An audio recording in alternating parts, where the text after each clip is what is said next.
Right, here we go then. Kitten project part 3 this. Math's now back, so we're getting some decent filming done. But in this part 3, there is still a bit of that mobile phone footage that I had left over from last time. And it would have just made that part 2 too long. So we've got a bit of that left, and then there's a little bit of new stuff we've just done today at the Math. Yeah. So that's part 3, so without further ado, get on with it. Yeah, then another little update. I've taken the flywheel off, and this is a brand new crank seal for the rear of the engine. And there's a brand new gasket on the back there, which I'm going to put sealant on, because I was told that these gaskets aren't very good, aren't really made well. They don't fit well out of the packet, and you can see that. Look, there's that one with a dowel there, there's another one with a dowel on the other side, and they don't fit through the holes. I've had to trim those holes a little bit to get them to fit. It were easy putting the seal in though, I have to say. I thought that might be a struggle, but it went in quite well. It's gone in perfectly straight, perfectly flush. I've also got the sump off. I've got all the old gasket off, flat. It's all flat to the metal there. I'm going to fit a new gasket. I just wanted to make sure that the sump wasn't full of sludge. The one on the tricycle was quite sludgy when I took that one off. This one only had a really small amount at the bottom. I think this engine's been really looked after as far as oil changes are concerned. The interior's a bit distressed as we've seen, but it does look very clean as far as oil is concerned in this. Right, here's another thing. I was talking earlier on about speedy sleeves. I can actually show what a speedy sleeve is now. This here is a speedy sleeve. This is a little tool that you can use to knock it down, and what you do is, on the crank pulley, I have to apologise for this because Math's not here I'm having to do all this one-handed. You can see that groove there. Can you see that groove on here? Now this one isn't too bad. I can actually run my finger on that and I can just feel it, but I have come across worse. I have seen a lot worse, and that groove is caused, that clean line there, which does eventually make a groove in the pulley, is caused by it constantly rubbing inside that rubber seal. Now I mentioned earlier that rubber seal is actually quite supple. It's quite soft. It's still very, very usable. I'm not going to change that. They usually are rock hard, these, but that's still moving well. And what happens is you get a lot of dust, road dirt, grit that gets into that little seal, and obviously you're going to get a little tiny weepage of oil because as it's sealing, and that dirt and that oil and that dust creates a paste which, as the engine's spinning, eventually grinds this away, grinds this down. In bad cases you will get, which is what happened on the Reliant Regal I had, the original 700 engine, it's that bad that it starts to spray very, very fine mists of oil out, which is what I were getting, and I couldn't find where the oil were coming from. And this speedy sleeve basically renews the entire shaft there, because it's about half a mil thick, is that, if that. It's very thin, but it's made of stainless steel.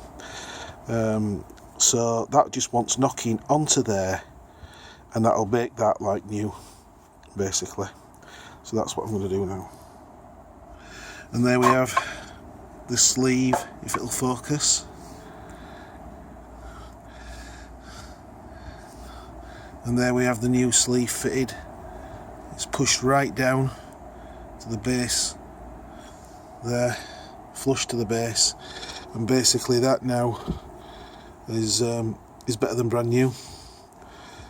It's ever so slightly wider than the original pulley by about half or quarter of a mil, so that'll give it a slightly better seal on the front timing cover seal. Basically, if it's bad,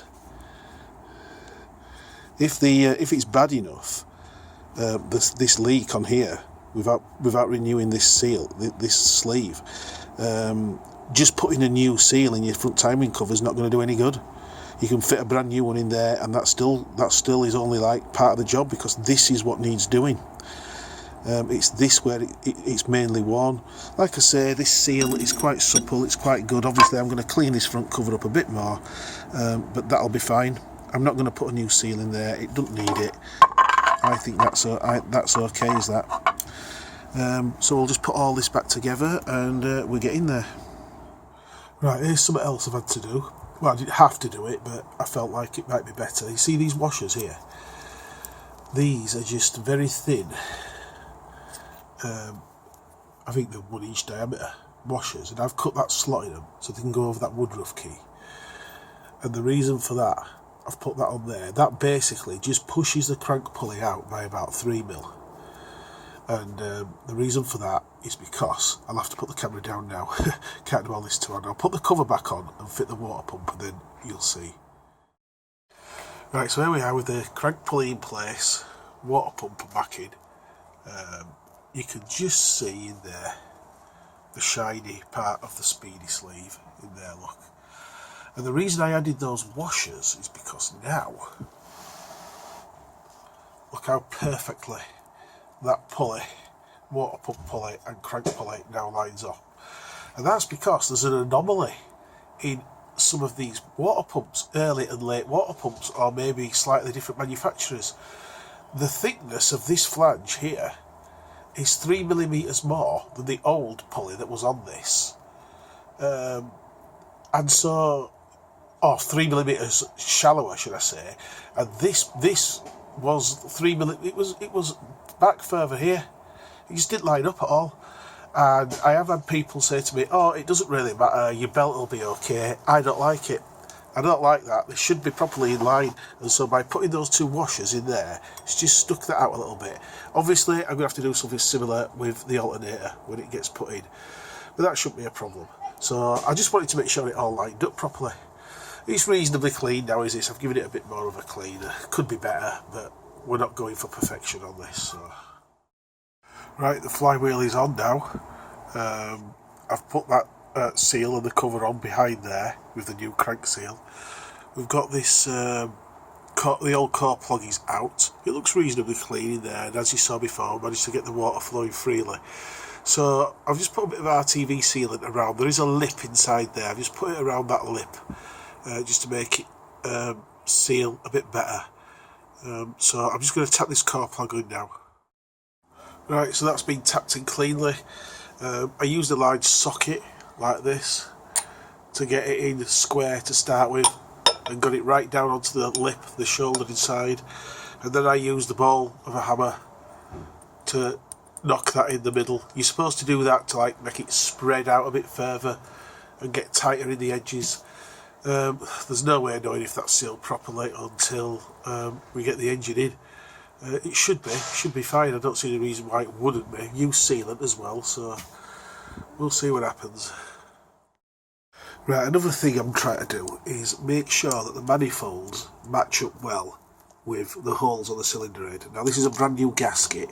I've not done any work on this cylinder head at all, but looking at this, it looks like the gasket fits really well with the ports. There doesn't seem to be any overlap where the gasket is, you know, causing an issue, sticking out over the edge. Seems to fit really well. So what I've been doing is laying that gasket on this manifold correctly, like this, to see how well the ports match up here. Now, Reliant manifolds, exhaust manifolds, are notorious for being either half decent going to rather poor. This was a rather poor one. I've had to really work in on these ports to get this to match anything like this, because the ports were far too small and narrow. You can see where I've had to go with my Dremel in there to really try and open them out. They were a lot smaller than that. I've also worked my way in the walls as well. It's not perfect, it's very rough, it's very crude, but it is a lot better than it was. It's just to help the flow a little bit more.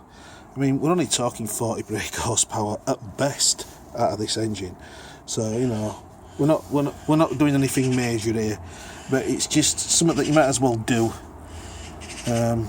just to try and help things a little bit. That should be a lot better than it was.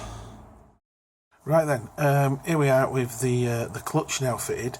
If I just push the engine back, what I've done is I've made my own clutch centralising tool. If I just hold the camera steady like this, it's basically made out of a couple of sockets. What we've got is an extended 12mm with a little bit of masking tape around it for a snug fit. And I've got a little thing that plugs in the end there, an adapter with more tape around it. It's a really snug fit. And if we have a look in there, you'll see the spigot at the back. I think that looks pretty central. You've got to get this right. If you don't get this right, you won't get it on the input shaft of the gearbox. Also, another little thing I've done is, I don't know if you can see clearly, a little LUK symbol there. I just prefer this LUK type cover than over the Borg & Beck. I don't like the Borg & Beck. I've had the odd issue with Borg & Beck with the springs coming off. And Hubnut, if you remember Hubnut's video when he put it in the Fox, he had to take it out again because one of the springs had flicked off when he were putting it in the engine bay. I just much prefer these covers, but unfortunately these covers have not been available for years now, so it's a case of finding second-hand units and pressing them back into service, which is what I've done with this one. So we'll see how this goes. This engine basically is ready to go back in now. I have fitted the alternator. There's the alternator there, but the bearing is noisy on it. And although this alternator works, I'm going to fit a new one and keep this as a spare. So really we're ready to go. I'm not fitting the carburetor just yet. It kind of gets in where the straps when I'm putting the engine, well, the drip tray does. The carb will go on last. And I've also removed the thermostat that I fitted earlier on because that was a schoolboy error. That needs fitting last. You plug it into the top of your radiator first, the hose, and then you just screw down the housing onto the cylinder head. So that's where we're at now. So next thing really is to get this back in the car. Right then, I think I may have found the cause of the clunkiness on this side. You can see in here where I've had this strut out, and I've fitted new polybush at the top and bottom. So you can clearly see the new orange bush there. The bottom bush were perfectly fine. But when we come to the top, right, this is the top polybush. It's difficult to see under this corner, so we'll look at this one. You'll see that top polybush there, right? And this washer here goes over this, but there's a slight issue in that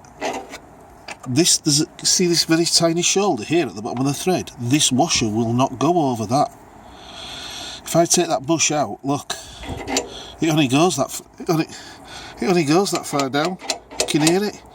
So there's a chance of tightening that up. Like when I go like this now, I can hear it resting on that shoulder now before I even put a nut on it. So no matter how tight I get that, there's going to be play underneath. There's going to be play in there, and you're going to have a little bit of play in this washer. And I think that could be causing the clunk, and it's doing it on both sides.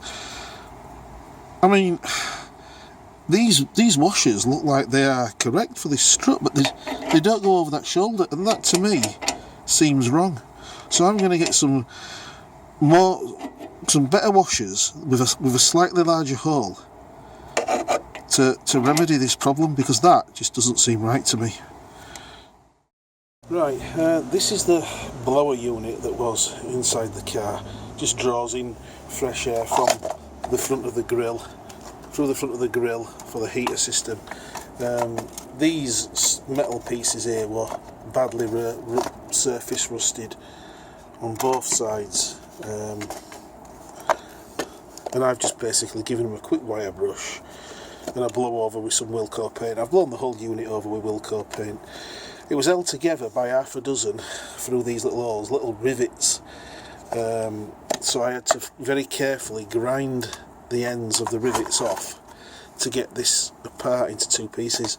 This is perfectly fine, the motor works fine, there's no play in the bearing, so I'm not going to take this apart. This, in my hands, is the remains of what was holding on this unit to the front of the car. As you can see, there were only one of these rubber bobbins left, and even that were only half hanging on, so not great. And so really this just goes back together. What I've done on the inside of here, I don't know if you can see that clearly, I've used JB Weld to make 3 nuts captive into those recesses, so they're all brand new nuts fixed in there permanently now. And then I've just got one of these M6 bobbins, M6 threaded bobbins, just screw that on there finger tight.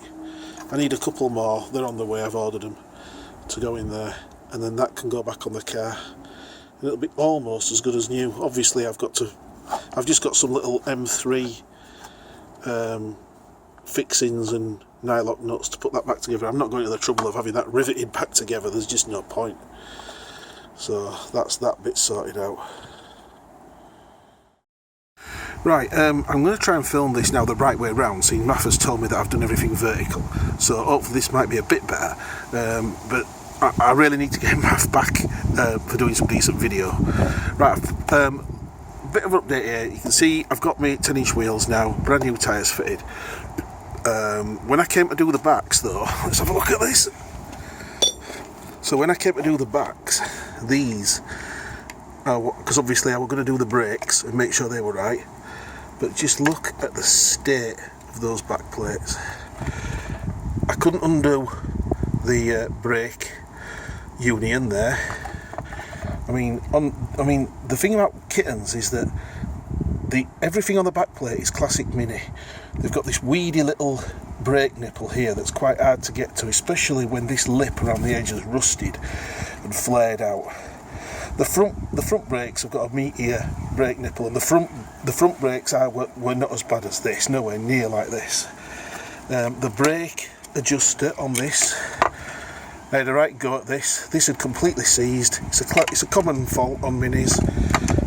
Completely seized in there, and once that does that, you need to get a whole new backplate assembly. On Metros, later Metros, this piece here were a separate bolt on, which meant you could have just unbolted that, kept your backplate, and got yourself a new adjuster. But I mean, look at the state of these backplates. This one, not so bad. All that wetness is basically WD-40. And so I bought all new, brand new, already assembled backplates. I got these from Mini Place in Huddersfield, £65 a side. I think that's pretty good value. They're not original AP units. I mean, you can get the genuine AP parts, but you're talking 117 quid a side then. And this car doesn't warrant, you know, all that kind of expense. So I'm in the process of just bolting these on here. In order to bolt these on here, you've got to get this hub off on each side. This has already got shortened wheel studs fitted for my new 10-inch wheels, but getting these off in theory is easy. In practice, oh my god, I had to borrow this special tool off somebody in the Reliant Owners Club, Adam. He lent me this. Basically this bolts onto your hub when it's already on. You have to loosen the hub nut, which obviously fits to there, to give it a little bit of space to pull off, but you don't take it off completely in case it bangs off all of a sudden. So you leave it on a few threads, then you bolt this up, and then you tighten that, and it should in theory pull the hub off. But I needed to get a lot of heat in there. I had to whack these sides of the tool with my hammer. You can see where this tool has been used over the years. It's taken a bit of a beating. That's to try and shock it off as well with a bit of heat. I also had to lock the crankshaft pulley with a spanner against the steering column at the bottom, because the whole assembly was just turning, even with the car in gear. I eventually had to lock the passenger side back wheel with the brake drum adjuster. Once I'd done that side, I locked that to stop that, because that were even turning and skipping on the floor. Yeah, not an easy job. But when I'm reassembling this now, I'm going to make sure this is coated in some copper slip or grease, so that in future, if it has to come off again, hopefully it won't be as bad as what I've had to do this time. So yeah, I think that's it's more expensive. And another thing I had to do, so obviously, as I mentioned, I had to cut these brake pipes because the unions were rusted. So this pipe needs renewing now. This brake pipe. The union I've managed to salvage. I might even check that flex is all right, but I mean, look at stator joints. I probably will fit a new flexi as well. And then everything from this union there backwards is brand new for the brakes. The fronts were all right actually. The fronts weren't too bad at all. So yeah, that's where we're at the moment. Right, you remember, if that'll focus, the filler neck was sticking out too far from the body and it just looked a bit daft. And I've sorted it out. All it was, this rubber hose wasn't pushed far enough up the metal tube. And now that I've pushed it up a bit further, it now fits and lines up. That's the grommet. That's the Jubilee clip that we're at the bottom, so obviously I'm going to fit a new one of them. But that should be alright. I've got a new grommet for the body that sits here. I might not fit that just yet, because I know they can be really tight. But I might have a go at it. But that should solve that little issue of that looking daft. Right, just to recap, this is where we are now with engine. So the engine is in, battery's connected, all the pipe work is done. I've had this engine running. In fact, I've just noticed, I better not forget that's in there. That'll make a right racket if I start car up. So everything's all right in there now, and it has been running. The only reason I had that on is because I'm fitting new brake stuff on the back, and as I was torquing the hub nut up, I had to lock this front end with this spanner to stop the whole thing from turning round. So just this minute we've just cleaned this out, just cleaned out the master cylinder, because we're about to bleed the brakes, which is it's not necessarily a two-man operation, but I think it's better with two people in it. Makes it easier. You can use that easy bleed thing, but I've used it before, but I think it's a little bit of a faff. So come down here, this is where we're at now. You saw this on my mobile phone footage. We've got now all new back plates fitted. Everything on there is brand new. I am having to use, obviously I have to still use the Kitten drum. The thing is, as I mentioned before, all this here, everything here is based on Classic Mini, apart from this half shaft and what have you. The back plate, the shoes, everything there is Classic Mini. But you can't use a Classic Mini drum because when you go to put it on, it doesn't fit over there. That is not the same size. You have to use the Kitten one. You could get that machined, I think. If you had a machine shop, you could get that machined to be exactly the same size as that. Alright, yeah. I mean, you'd only really need to do that if you haven't got these, or if that lip in there gets really bad. But I think it'd be better just to machine that lip off. Yeah. If it got that bad. There is a little very slight lip there, but it's not bad. So I shall just be refitting these.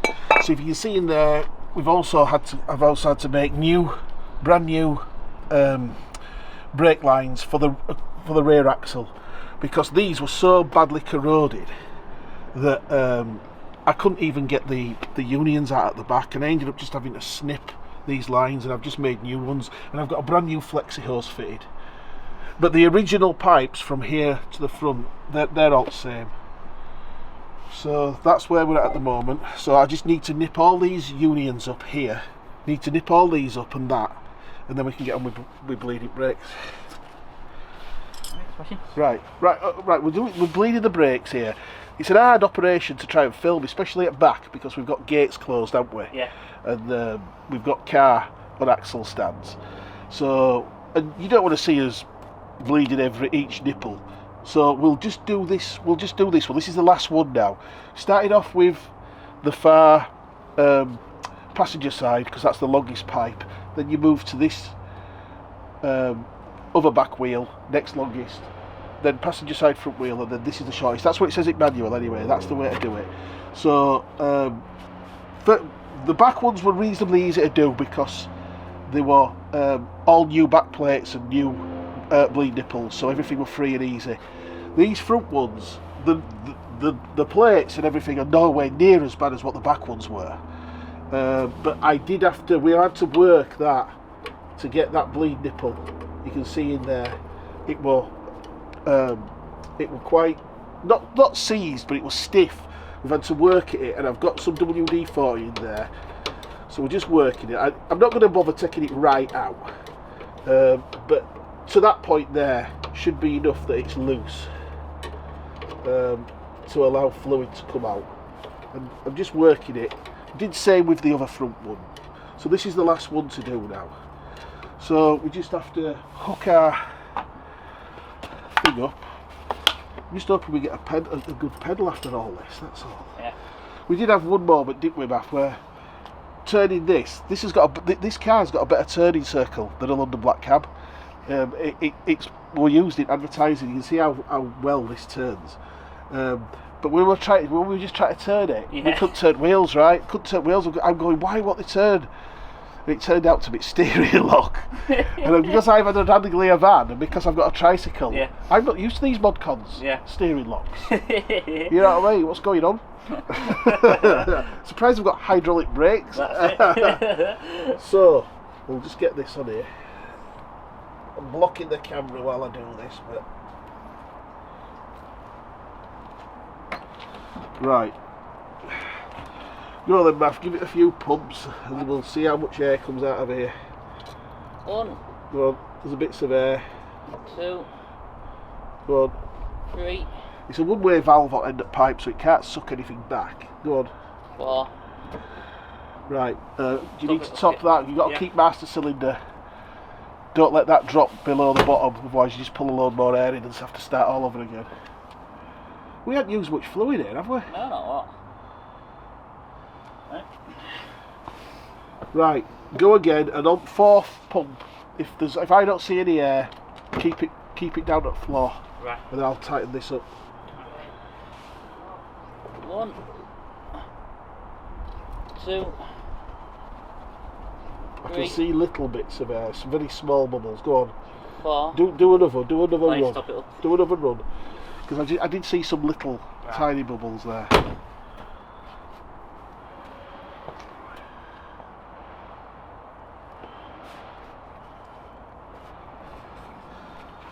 This bottle's filthy. Should really be looking for air coming out of this end here, where you can see it going to fluid, but I'm just looking through this tube.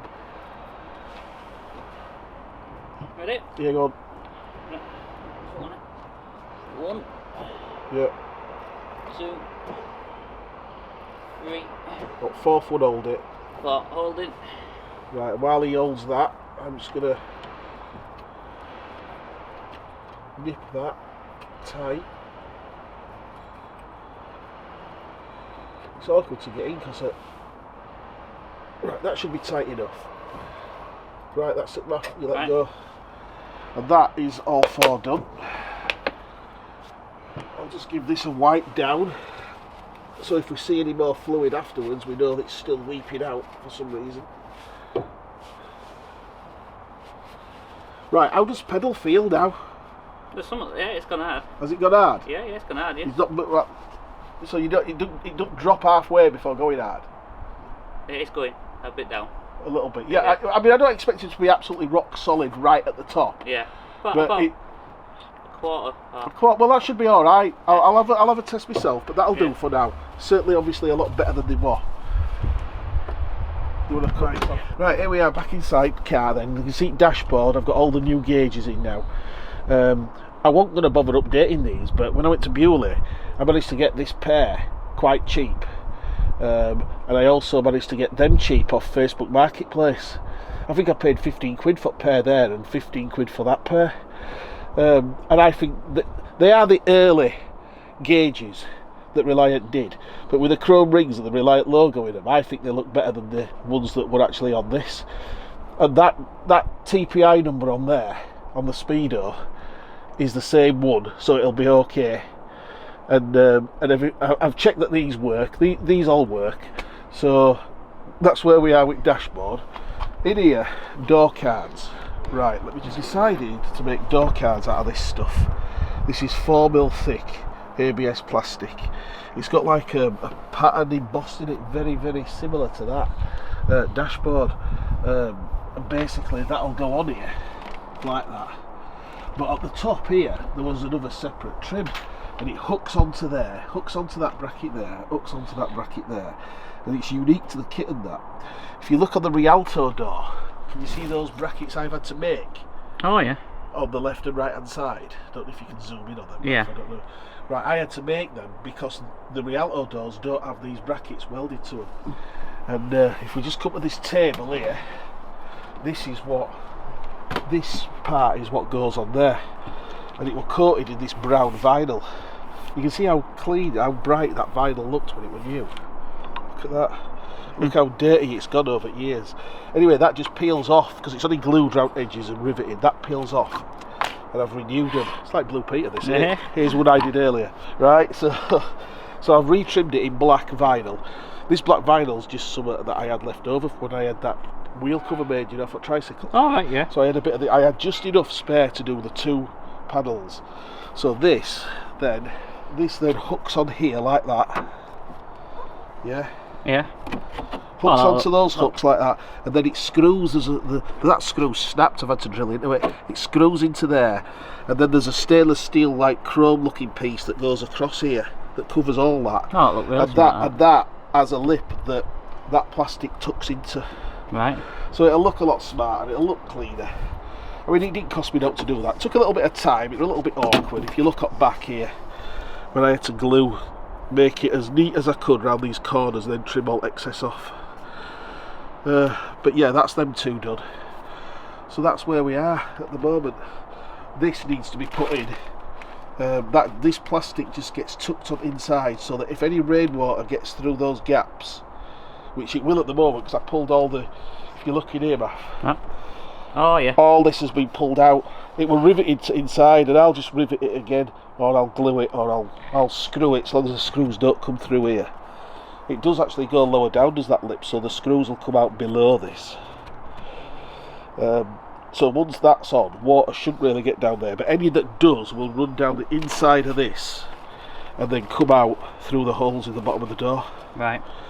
So that's what I was doing while you were on holiday, because I couldn't really get on without L. I couldn't really get on with bleeding the brakes. We'll see how that brake pedal is. We've just done that. The brake pedal doesn't feel brilliant to me, but it is there. It is there. This is the original door panel, look.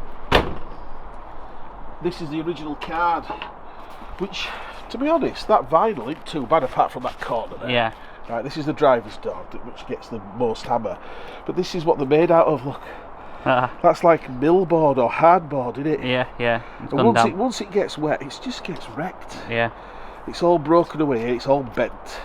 And I ain't going to refit that. It's not worth it. But I'll use it. I used it as a template to cut those outers, and I'll use it again to cut this where door handle goes. And just drill an hole for that. Yeah. I ain't going to bother with a pocket. It's just going to be plain black plastic, that. But once it's done, it'll look a hell of a lot neater. The front half of the car, apart from carpets, is nearly done. Yeah, yeah. Then I have to think about what I'm going to do with that headlining. Yeah. But the next task now, if I'm happy with those brakes, is to get the tracking done. Get the tracking done on them front wheels. That's the next priority. And then once I can drive it around, I'll be all right, and I'll just work on interior as time goes on. I'm starting to get to. I've got a new job now, and I haven't actually started it yet. But when I do start that job, it's like Monday to Friday. When I do start that job, I won't have as much free time to do it as I have this summer. Yeah. This summer I've been able to really crack on with it, but we'll just see how it goes now. Yep. Right. That's it then for part 3. We've just as you've just seen, we've just bled the brakes. The pedal doesn't feel brilliant to me, but it's there. One thing I hadn't done is I hadn't adjusted all the adjusters for the brake shoes all the way around, and I thought that one of them were very slack. We've done all that, and it hadn't made any difference to pedal. But it's not a disaster. It does feel all right. It's just that it just seems to have to go down a little bit too far for my liking. But I'll have to see what it's like on road, in streets. But that's it for part 3. I'm just going to crack on with interior now and see what happens. I need to get tracking done, don't I? Yeah. Right, so that's it. Thanks. Cheers. See you later.